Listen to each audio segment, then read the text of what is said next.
It is Saturday, the 15th day of July 2017. A very good afternoon. Many thanks for joining us at this hour. My name is Yusuf Ibrahim. You're right in time for the most comprehensive bulletin in the country, that is KTN's News Desk. Now, top on our news this afternoon.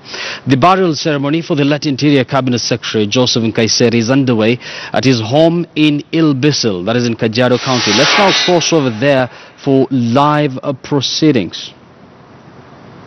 France acquired as he traveled his long professional career in the forces, politics and government. I'm just one of them, a first among equals, and I pay this tribute on behalf of most of them. For the 45 years that I have known him, our friendship has endured due to his patience, honesty and concern for fellow man. Ero always found time for his friends, and he involved them in his life. As young men, we engaged in the use of escapades of the youth, and as we grew older, it was always him who advised us on the ways to abandon and how we should chart our new lives. Although our dear friend has departed, we thank God for the opportunity he gave us to know him and the time he gave him to nurture his family. The fact that he had a successful career and attained high office was all by the grace of God. As friends, we want to record our appreciation and gratitude to his wife, Helen, a woman of substance. Since we snatched her from, I think I explained what snatching means.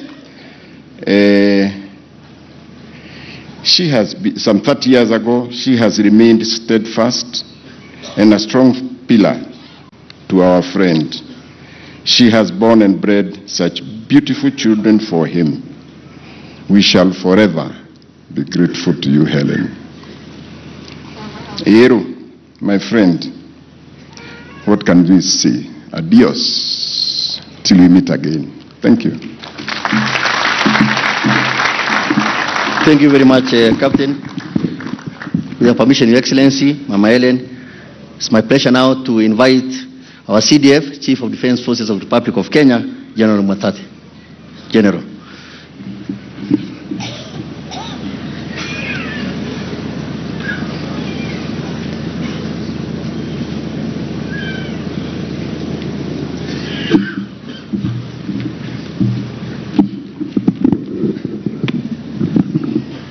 Mama Helen mjane pamoja na familia ya Major General Joseph Nkaissery, Mheshimiwa Rais ambaye pia ni Amiri Jeshi Mkuu wa Jeshi la Kenya na Mama Margaret Kenyatta, Mheshimiwa Makamu wa Rais.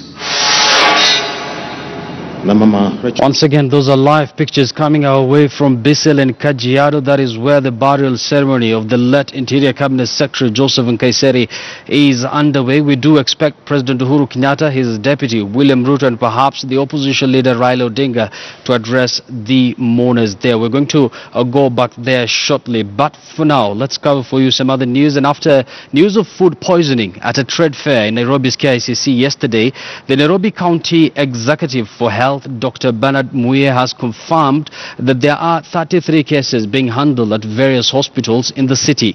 He was, however, said it has not been confirmed whether it is a case of cholera. As of today, as we speak now, we have 33 cases admitted in various facilities in the county.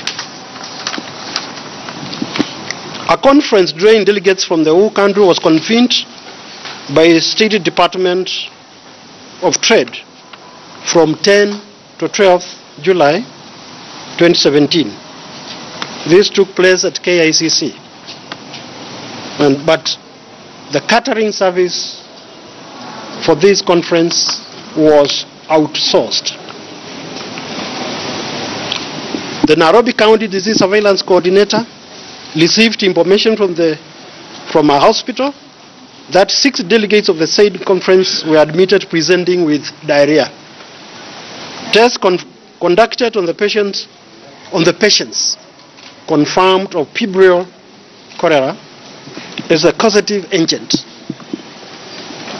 The sub-county disease surveillance coordinator and a team from disease surveillance unit at the Ministry of Health investigated the case.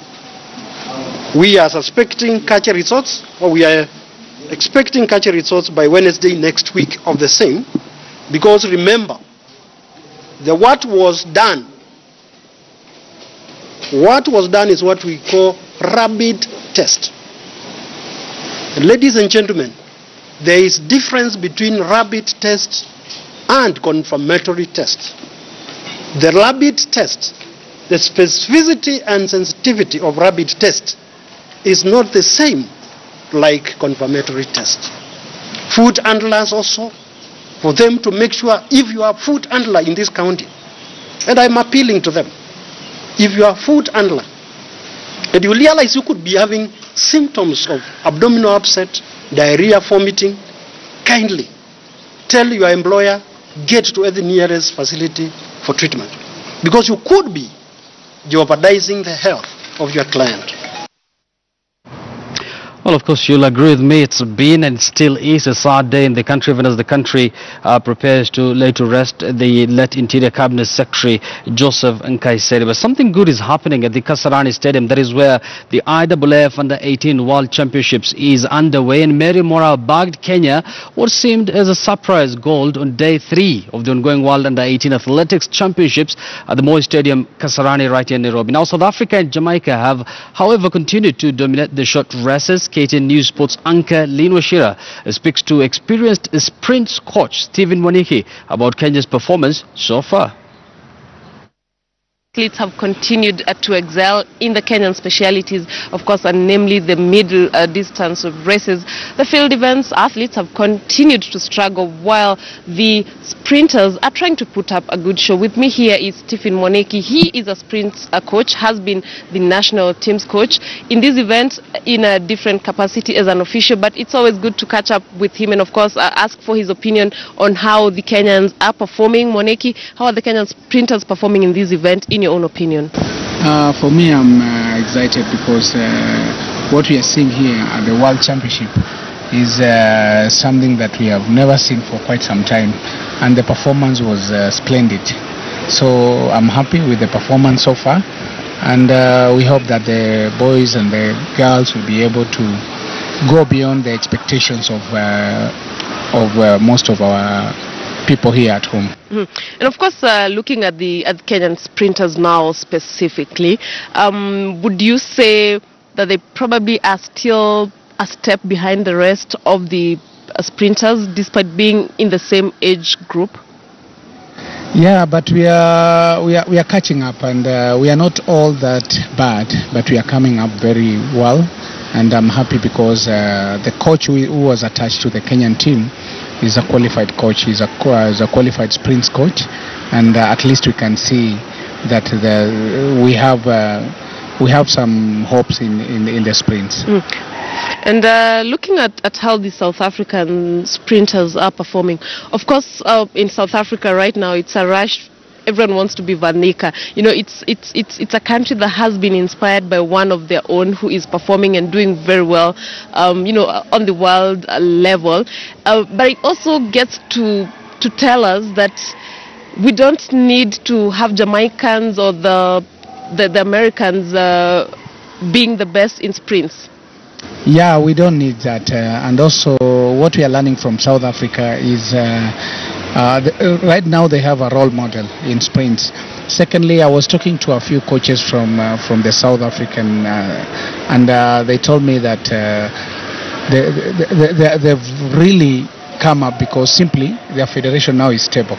The federation now is stable in South Africa, and they are working towards improving their positions in the world of sprints and also in field events. And you've seen already what the South Africans have done here at this event, this major event. Especially you saw the 100 meters, whereby they were able to scoop position 1 and 2. Yeah. And now back to the fact that this event is actually in its last year, to mean that most of these kids, probably the Kenyan athletes to be more specific, who now had a chance to probably launch their career at a young age and be able to discover that they probably have a talent and then pick it from there. For you as a coach, then which other channel can a coach use, or should coaches use, to make sure that these athletes are actually nurtured from when they are at least under 18, so that when it comes to senior level, they already have some bit of experience?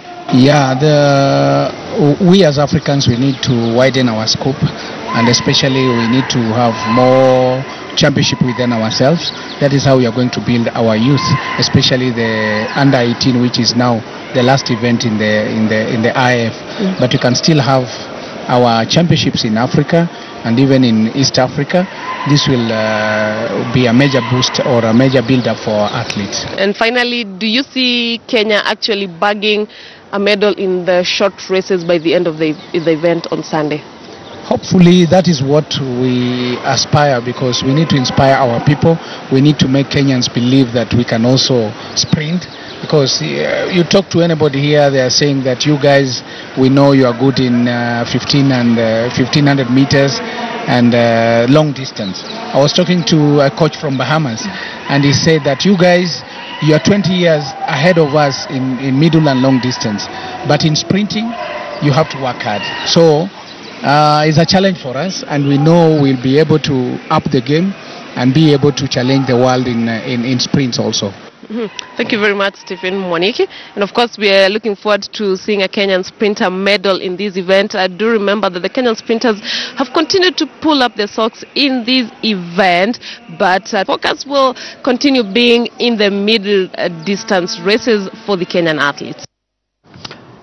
And thanks, Lynn, for that. That was our sports reporter, Lynn Washira, coming to us from the Kasarani Stadium, where the IAAF Under-18 World Championships is currently underway. We do expect, according to Lynn there, the coach, that Kenyan athletes are going to bag some more medals for us. And that story takes us to a very short break. We'll be right back with much more. Don't go too far.